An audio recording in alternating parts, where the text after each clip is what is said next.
राम राम शेतकरी मित्रांनो. राम राम. राम राम बाबासाहेब तांबे साहेब. Ram Ram. Dilwale sir, Vishnu Dilwale sir आणि बाबासाहेब तांबे सर यांचा बाग आमच्याकडं मागच्या 8-10 महिन्यापासून नियोजनामध्ये आहे. तुमचं थोडंसं जास्त आहे. हां, माझं असतं. आज नोव्हेंबर 4 नोव्हेंबर. जसं तुम्हाला सांगितलं होतं की आपण नोव्हेंबर-डिसेंबरपर्यंत बागा टिकवतो, तर तेच दाखवण्यासाठी आमच्याच बागामध्ये आलेलो. हा माझा बाग म्हणजे हरिश्चंद्र रामराव पाटील रोडे, माझ्या वडिलांचा बाग आहे आणि माझ्या भावाचं आमचं नियोजन आहे. तर हे योगेश म्हस्के सरांचं नियोजनाचं कमाल आहे. हो, बरोबर. आपले 6.5 ते 7 वर्षाची झाडं आहेत, म्हणजे आता 7 वर्ष पूर्ण होतील. तर तुम्हाला दाखवायसाठी आणलं होतं. छान, काय वाटतं? एकदम चांगली ट्रीटमेंट आहे, एकदम जबरदस्त. बाकी आता याच्यामध्ये काय केलं होतं काय नाही हे सगळं मी तर दिलेलं होतं. हा, योगेश सरांना माहिती, योगेश सरांना माझ्या वडिलांना माहिती. बरं बाबासाहेब भाऊ, गोष्टी चालल्या आहेत, योगेश मागच्या- सर सांगतील. मागच्या 4-5 वर्षात तुम्ही बाग करता. तुमच्या स्वतःकडं बाग आहे, जुने झाड आहेत 20-25 वर्षाचे, काही आता नवीन रोपडे आहेत 6 वर्षाचे. तर तुम्हाला आता तुमच्या बागामध्ये, आणि तसं तुम्ही आता विष्णू सर सोबत भरपूरशे बागा बघतात, वरुडी, नारायणगाव, कातपूर एरियात याचा आता जे बाग बघतात, तर तुम्हाला या दोन्ही बागामध्ये आणि आता ह्या बागेमध्ये काय फरक वाटतोय? बघी ह्या भागामध्ये ग्रीनरी चांगली आहे, स्टोरेज काड्यामध्ये ग्रीनरी फार मस्त आहे आणि फळाची साईज वगैरे चांगली आहे. बरं आणि क्वालिटी आहे झाडामध्ये. बरं जे दिली ट्रीटमेंट दिलेली आहे ती क्वालिटी एकदम व्यवस्थित उतरलेली आहे झाडामध्ये. बरं. ज्या फवारण्या वगैरे खतं ते डोस ते सगळं टाकून म्हणजे खरंच चांगलं झाडं बनवले. अच्छा, आता हे किती वर्षातले विचारले नाही तुम्ही आम्हाला? हे किती वर्ष झाड आहे? हां, हे 6.5 वर्षाचे झाड आहे. 6.5 वर्ष. येणाऱ्या फेब्रुवारीमध्ये त्याला वाटतंय तुम्हाला सांगू का 10 वर्षाची वाटतात. 10 वर्षाचे, 8 वाटतात वर्षासारखे झाडे वाटतात. बरं, आता हे 450 झाड आहे. आता तुम्ही आपण अर्ध्या बागेत फिरलो, पलीकडून राऊंड मारला, जवळपास 70% बाग फिरलो. 70%. आता तुम्हाला काय वाटतं, आता या बागेमध्ये माल किती असेल सध्या? माल बघा ह्या बागेमध्ये 35 ते 38 टन माल असायला पाहिजे अच्छा, साधारण. 370 त्याच्यापेक्षा झाड. जास्त, पण 370 मध्ये एवढं नाही यायला पाहिजे. झाडाला फळाची संख्या जास्त आहे. बरं, माझी संख्या भरपूर आहे. आणि आता वरून आगारे मारले त्यामुळे बरंच फळ झाकलेलं आहे आणि आतल्या भागात फळ आहे. आतल्या भागात फळ आहे आणि आणि असं कोणतं झाड नाही आहे की त्याला फळ नाही आहे, आणि ते चांगल्या प्रमाणात आहे. अच्छा, आणि दुसरं विषय काय आहे, आतल्या भागामध्ये फळ लागल्यामुळं त्याची साईज, क्वालिटी, त्याच्यावर रोगराई नाही आणि त्याचं पोषण चांगलं झालेलं आहे. एक चांगली साईज आलेली, चांगली साईज आहे म्हणजे चांगली. आणि वजनही चांगलं आलेलं आहे. मार्केटमध्ये चालणारी साईज खाशी आहे ही गोटा साईज. बरोबर. कारण जास्त मोठी साईज करून बी काही नाही, आणि यांची साईज जी आहे ना एकदम योग्य साईज. अच्छा, कोणतंही फळ बघतात तर ही साईज मध्येच आहे. बरोबर हे आहे. पहा, आणि हीच साईज चालते. बरोबर आहे. आणि जास्त मोठी असली का ती फोकस लागते खायला जास्त. बरोबर. आता बरं का, निसर्गाच्या नियमानुसार सप्टेंबर ऑक्टोबर बरं का, या दोन महिन्यामध्ये प्रत्येक बागेत आगारी निघत असते. हो, आता या बागेमध्ये बघा तुम्ही, आगारीची संख्या खूप आहे. आगारी संख्या. हे बघा, प्रत्येक झाडांवर जी दिसते. बाबासाहेब भाऊ, हा डेरा मागच्या वर्षी एवढा होता, एवढा. त्यामुळं सगळे फळं मागच्या 2 महिन्यापूर्वी बाहेर दिसायची. आगारी निघण्यासाठी काय आता हे केलं? आगारे निघाल्यामुळं हे सगळे फळं आतमध्ये गेले.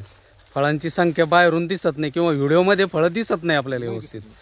जोपर्यंत आपण बागेत आलो नाही का तोपर्यंत लक्षात, कारण काही शेतकऱ्यांना विश्वास बसत नाही. व्हिडिओला कमेंट येतात ना आपल्या की एवढ्या झाडामध्ये एवढा माल निघू शकत नाही आता हे 6व्या वर्षामध्ये. आता असं वाटतं की कुठं गेले फळं, आतमध्ये बघितल्यानंतर दिसतात हे फळ. बरं का सर, रोडे सर, काही शेतकरी कमेंट करतायत की एवढ्या झाडांमध्ये एवढा माल राहू शकत नाही. तर त्यांनी बागेला व्हिजिट द्यावं आम्हाला असं एकदा वाटतं. काही हरकत नाही. लक्षात येईल त्यांच्या, लक्षात येईल. आहे की नाही? ते काय माल तुटून जायची बारी आली.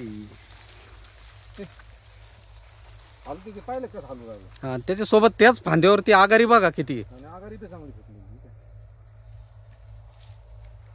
एकंदरीत 6 वर्षाच्या मानाने जी झाडांची ग्रोथ व्हायला पाहिजे ती आहे ना. योगेश सर, मागच्या 3 महिन्यापूर्वी या गोष्टी ज्या आहेत हे बाहेर होतं सगळे. आता या आगारामुळे सगळे आतमध्ये गेले, आतले फळं झाकून गेलेत. ते बघा, आतला भाग काहीच दिसत नाही आणि आतमध्ये बाहेरच्या फळांपेक्षा साईज जास्त आहे. आतमध्ये फळांची साईज झाली, रोगराई रोगराई कमी असते. कमीच आहे, कमी जास्त आता वन्यज बिस्तर राहणारच ना. हे बघा बाबासाहेब भाऊ, कुठली गोष्ट एकदम होत नाही बरं का विष्णू सर. हो, हो. आता याला 2 वर्ष लागले आम्हाला पण या बागेला एवढं डेव्हलप करायला. आणि आज दिसतंय तुम्हाला हे झाड 1.5 क्विंटलच्या वरती झाड झालेलं. आणि आम्ही मागच्या व्हिडिओतही बोललो बरं का, की पुढच्या वर्षी आम्हाला एक 50-60 टनाच्या आतमध्ये याच्यावर माल काढायचा आहे आपल्याला एवढ्या झाडांवर. आमचं ते टार्गेटच राहणार आहे बरं का. नाही, आहे, 100% निघतं. निघन ना. हो 100%.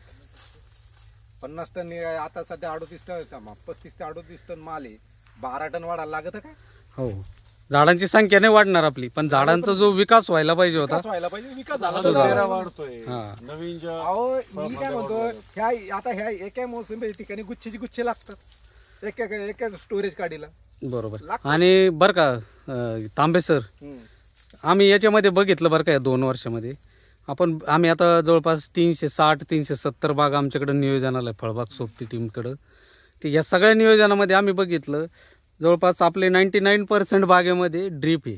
हो, ह्या बागेमध्ये ड्रीपवर पाणी नाही. ड्रिपर आणि इथली पूर्ण ब्लॅक सॉईल आहे. म्हणजे इथं वापसा कंडिशन यायला सुद्धा कंप्लीट 20-22 दिवस लागतात चांगली वापसा यायला बागेत. तर ह्या बागेमध्ये सगळं फ्लड पाण्यावरती नियोजन आहे. आणि फ्लड पाण्यावर नियोजन असल्यामुळं वर्षभर मूळ चालू राहिलं आपलं. त्यामुळं झाडांची ग्रोथ कुठेही थांबली नाही. आणि ड्रिपवर काय होतं, आपलं जेवढं पाहिजे तेवढ्याच जागेत पाणी पडतं, तेवढंच मूळ सक्रिय राहतं, इतर मूळ बंद राहतं. इतर मूळ फक्त तुमचं 4 महिने पावसाळ्याच्या काळात जेव्हा ओलं असते जमिनीत त्याच वेळी चालू राहतं. मग झाडांची जी ग्रोथ व्हायला पाहिजे ती ग्रोथ त्या वेळेत होत नाही. आणि हे वर्षभर जी मूळ आपली चालू राहते त्याचे फायदे आपल्याला या बागेत दिसत आहेत. त्याच्यामुळं मला वाटतं शेतकऱ्यांनी फ्लड पाण्याकडे नियोजन, जे फ्लड पाण्याचं नियोजन आहे त्याच्याकडे जावं. हा, ड्रीप तिथं असावी जिथं पाणीच कमी आहे. हां, नाही ड्रीप वापरू नका असं आपलं म्हणणं नाही आहे. ड्रीपवरती आपल्याला औषधी सोडणं, खतं सोडणं या गोष्टी कराव्या लागतात. करावं लागतं. परंतु त्याचसोबत जे फ्लड पाण्यावरती भर द्यावा, वापरायला पाहिजे. फ्लड पाण्यावरती भर द्यावा. जास्त दिलं ना बघितलं आणि चांगलं. ड्रीप योजना कुठे आहे, जिथं पाण्याचं म्हणजे जिथं पाणीच मूलभूत आहे, जिथं पाणी कमी आहे, अशा बागेमध्ये ड्रीप योजनेशिवाय पर्याय नाही.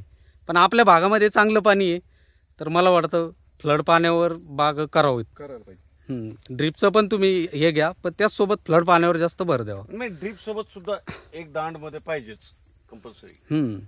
आता इथं पाण्याचं पण सिस्टम वेगवेगळं आहे बरं का हा. तांबे सर. मधल्या भागात सुद्धा पाणी दिलं जातं. हो. हे मध्ये जे आपण हे सरी केलेली ज्याला वाफा म्हणतो आपण, त्यांना जातं आतल्या भागातच जातं. खोडापासून लांब पाणी राहतं 2-3 फूट. पण सगळ्या पद्धतीत पाणी दिलं जातं. खोडापर्यंत पाणी जातं. म्हणजे आम्ही जे 2 वर्षात जे कामं केले का याच्यावर भर दिली बरं का. बागेमध्ये खत व्यवस्थापन, त्याच्यामध्ये सेंद्रिय असो रासायनिक असो, त्याचसोबत बागेमध्ये फवारण्यांचं शेड्यूल, बागेमध्ये मेहनतीचं शेड्यूल, पाण्याचं व्यवस्थापन, खुरपणी वगैरे या सगळ्या याच्यावर आम्ही नियोजन करून या स्टेजपर्यंत आलो आहे. तर आता काय म्हणता येईल तुम्हाला याच्यावर? नाही, एकदम बेटर, एकदम व्यवस्थित बघितलं केलं तुम्ही. विष्णू सर, एकदम जबरदस्त. आपल्याला आपली पण बाग अशीच करायची आहे. 100%. थोडंसं आपल्याला मेहनत करायची आहे त्याच्यात. सर तुम्हाला काय म्हणायचं? सर मग बोला. ते दाखवायचं. आता इथं फळ दिसतंय का? नाही. नाही. आणि ह्या जर काड्यावरती आपण केलं जे नवीन फुटलेलं आहे, ते पाय आतमध्ये आता लगेच इथं फळ आहे समजा, हे नवीन आगाऱ्या आलेल्या आहेत. दिसतं. आता हे जुनं जिथं फळ आहे हम्म. म्हणजे हे सगळं झाकून गेलं यात. बरोबर आहे, आणि हे जे नवीन आगाऱ्या आहेत हे आपल्या पुढच्या वर्षीच्या फळफांद्या आहेत. बरोबर आहे. आता ही जी ही फांदी आहे हम्म. ही मागच्या वर्षीची आगारी आहे. बरोबर आहे. ती आता मॅच्युअर होतोय. आणि आपण ज्यावेळेस डिसेंबर-जानेवारीमध्ये पाणी फोडू तर नवीन फळ जे आपल्याला लागणार, बाकी जिथं लागतं त्याच्यासोबत हा मॅच्युअर्ड काडीवर आपल्याला गर्भधारणा होणारच आपल्याला पुढच्या पुढच्या वर्षी. आणि ह्या 2 महिन्यामध्ये आगारी निघलीच पाहिजे बागेत, तरच आपल्या बागाचा डेरा वाढणार, हा झाडांची ग्रोथ होणार नाही. फांद्या वाढणार नाहीत. या 2 महिन्यामध्ये आपल्याला बागेत आगारी दिसलीच पाहिजे. आपल्या इथं चांगली आगारी निघली आहे ना. विष्णू भाऊकडे पण आगारी आहे, ती आता बागेत गेले नाही. अशाच जाऊन या बागेत.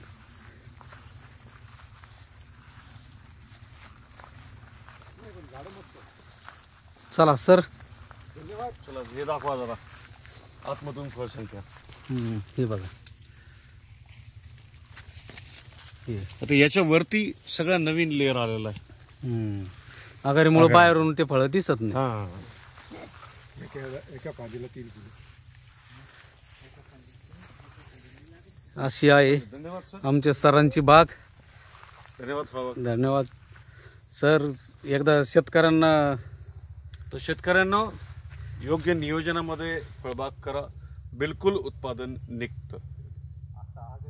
ठीक आहे. ज्यांना काहीही डाऊट असेल, फळबाग सोबतीचा नंबर दिलेला आहे, डिस्क्रिप्शन बॉक्समध्ये नंबर टाकलेला आहे. त्याचसोबत आम्ही जे व्हिडिओ काढतोय, प्रॅक्टिकली व्हिडिओ काढतोय, आणि या बागेमध्ये तुम्हाला जर एवढा माल भरणार नाही अशा काही शंका वाटत असतील, ज्यांना कमेंट टाकायचे त्यांनी कमेंट टाकावं आणि त्यांनी बागेत येऊन बघावं. आमच्या नंबरवर कॉन्टॅक्ट करावं. आम्ही त्यांना येऊन प्रत्यक्ष बाग दाखवू, कारण ही बाग बघायला भरपूर लोक येऊन गेलेत आतापर्यंत. आम्ही व्हिडिओ काढतोय त्यांचे. चल, धन्यवाद. धन्यवाद सर तुमचे. धन्यवाद.